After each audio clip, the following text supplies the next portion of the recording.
That's not a joke. It's not a joke. It's not a joke. That's the reality.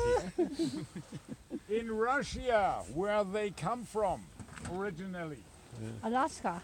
now Kamchatka. Russia. Russia. In Russia, they call them In the beide big München. red Ja. Kamchatka crab. But they are not red. No. But they get red when I boil them. And in Alaska, they call them Alaska crabs. Yeah. And we call them king crabs. 3 different countries, 3 different names. 3 different names, but it's all the same species, all the same crabs. So, and why do they have blue blood and not red?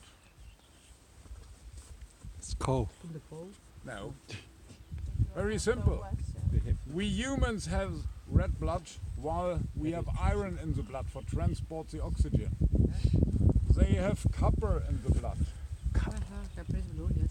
and they like only cold water.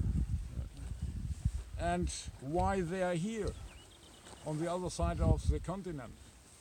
Very simple. The first one who liked them was Mr. Stalin in the 1930s. He was visiting Kamchatka and they served him Kamchatka crabs and he liked the taste. He was satisfied.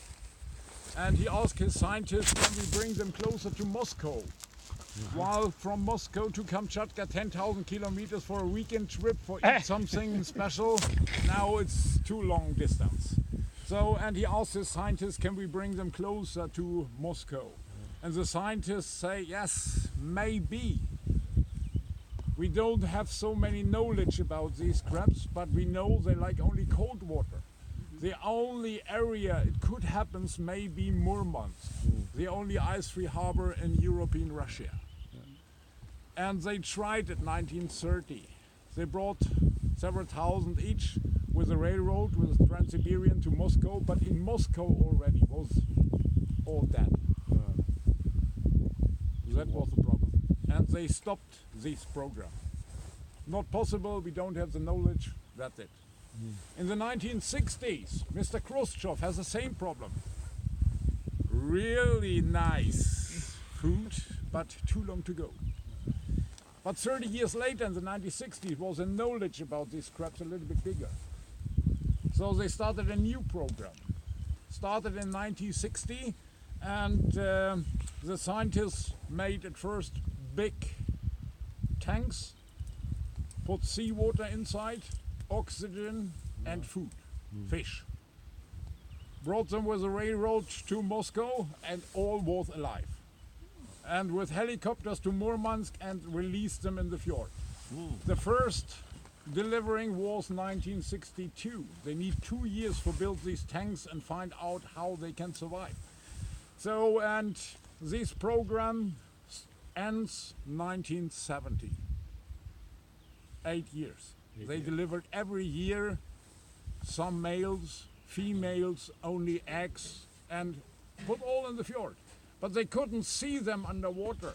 They don't know what has happened underwater. Did they survive or they are dying or what has happened? And the problem is, these crazy guys here, they eat all what they find in the water. The favorite food of the king crabs are tourists. It's not a joke. When you jump in the water without your equipment and thinking to the ground, who is waiting for you? The crabs. The crabs? The crabs eat all. It doesn't matter where are you from or how old you are. They have these 2 different sizes of claws. Yeah. The big one, when we open it, I wouldn't do that when he's alive, so he's still dead. We can see here inside, it looks like teeth. Yeah. Yeah. They can clip off a finger, they are so strong. And the small ones, they need only for eating. They are not stupid. And king crabs have no natural enemies. The only natural enemy is a wolffish. The wolffish. Wolffish. He is cracking muzzles normally, and he has a biting strength of a wolf. That's the reason why we call him wolffish. So, and he can clip off a leg or a claw, but it doesn't matter, it grows back.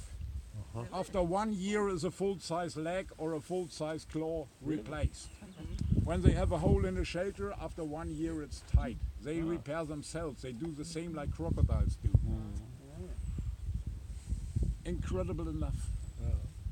So, and whatever you think, this one is medium. Medium, this one. They can be from tip to tip 2 meters, 15 kilogram of weight, and up to 28 years old. But nobody walk in a restaurant and order a steak from an old cow. That's the reason why we catch the medium ones. They're more delicious and easier to handle. How to hell shall I boil a leg from 1 meter size? In a bathtub? It don't work. So for us it's not possible. The professional fishermen, they have on the other side these big traps, you have seen them, with 2.5 meters length, and that's for the big ones. The big ones get catched, butchered, frozen, delivered to a fabric on shore. They boil the legs, take the meat out, press it, roll it, red paper around, and you find them as crab sticks in your supermarket. But they are several times frozen and tined, so the flavor is gone. What you get today, it's bloody fresh. So whatever you see in a restaurant, the first question when you see king crabs, are they fresh? Fresh means from the catch to your plate, maximum 40 minutes. All other is not fresh. It's not. But in Hong Kong, they swim in the tank. Yeah, It's a fresh one, yeah. a live one. Is there food in the tank? Yeah, I don't know. Yeah, you don't know. You have a lot of hotels, they have an aquarium, but there's no food in. When they get no food, they get slimmer and slimmer, and at least you have no meat in the legs. So you pay a lot for bullshit. For nothing. So simple as that. Here is different. So, and yeah,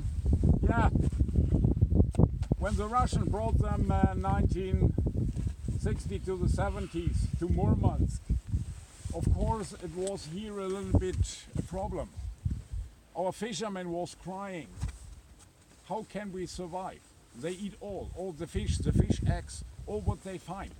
When they go to a coral reef with the big claws, they clip centimeter for centimeter down, looking for bugs, worms, something to eat. So this coral reef looks after a while like an atom bomb testing area. It's flat, nothing is left. They destroy all. So when a whale is dying and sinking to the ground, not one crab is coming. Not 100, not 1,000, 100 million crabs coming and eat him. At least after a week is only bones left. They eat all. So, and the first crabs here in Norway we had in 1972 in the north. The fishermen had them in the nets. And what was the reason why they was here? Well, the Russian brought them in the water. But nobody knows that. We had Cold War. The fishermen here in Norway was thinking it was aliens. What the hell, where they come from? We never had them before.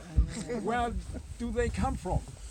So they sent 2 of them to Tromsø, to the university, and the scientists in Tromsø say, hey, come on, it's a Kamchatka crab. But how to hell can they walk underwater 12,500 kilometers from Kamchatka to Norway? It's impossible. So they asked the Russian in the Cold War, and the Russians said, no, we have no idea. They told us nothing. So, and from the 1970s to the 1980s, this was a pest here. The fishermen was really crying, we can't survive. In 1982, Norwegian fishermen catch them the first time commercially. Since this time is nobody crying. The biggest business here in the Northeast today. So, yeah, and in the 1990s, after the perestroika in Russia, some scientists came over to Norway and told us we have a small story for you. And told us the reality, why they are here. So, a little bit special. Yeah. Good. Yes. Good for so, you. and I think now they are all ready for some photos, but I will show you how we do that. Take the back legs and hold these crabs a little bit in front of you, while when this water, what is running out of the crab, Yeah. hits your shoes, you're not alone anymore.